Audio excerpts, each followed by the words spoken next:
prostate câncer hopi comum, bau de gente homber, pero manenos tursa, câncer de prostate tópico é ainda tabu na Aruba.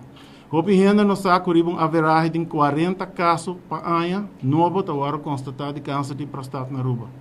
Mundialmente, de 9 homens tem câncer de prostate, tawaro diagnosticado de câncer de prostate. Pero hopi gente no saco que vou sobreviver aqui. Lo qual eu digo assim, constatei trempão.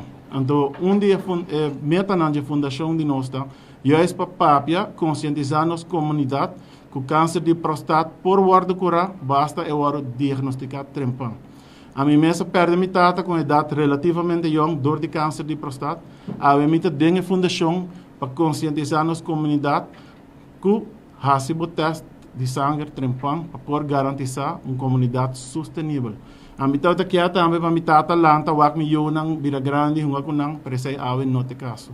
Dus se tu gente hasin ang test trempang e diagnosticai malesa aqui trempang é chance para sobreviver tá hope mais grande. Ok? Awe manema bisa a fundação agora lanta na ano 2012 dor de senhor Rudy Rodrigues que em paz descanse awe no tem mais dor que ela faleceu de câncer de prostate. Su lema sempre tá outra a mim tá outra lat wak abon no tá lat. Dus nós membros não conjuntamente nós está mit via para Luna caminho com nossa ajuda varal gente homem da comunidade com informação nós está dando uma apresentação também a várias companhias não caminho com nós quer conscientizar não somente gente homem pero também gente mulher e partner para puxar não ser querido para baixar teste de sangue.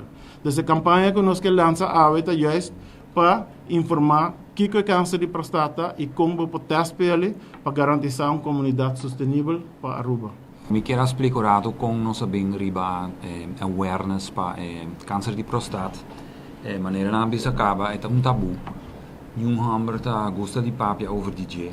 Dus nós apura para de wax nós para bem com forma que é chega mais cerca na ture hammer não.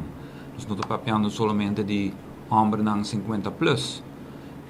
Mas jong também vou começar a controlar, para se for de 40 acaba, se botar em risco grupo, vou por começar a testar acaba. Dus, então awareness está para homem não mais jong ainda, pessoa não tem medo, não tá pensa que não tem que vai doctor, então não tem que vai fazer algo incômodo com não, e não tá assim mais. Quem quer entender que é talado acaba. Dus, visitar o doctor, af laboratório e evitar sofrimento. É necessário teste o sangue e seguir desfrutar de vida. Esse é o lema da campanha aqui.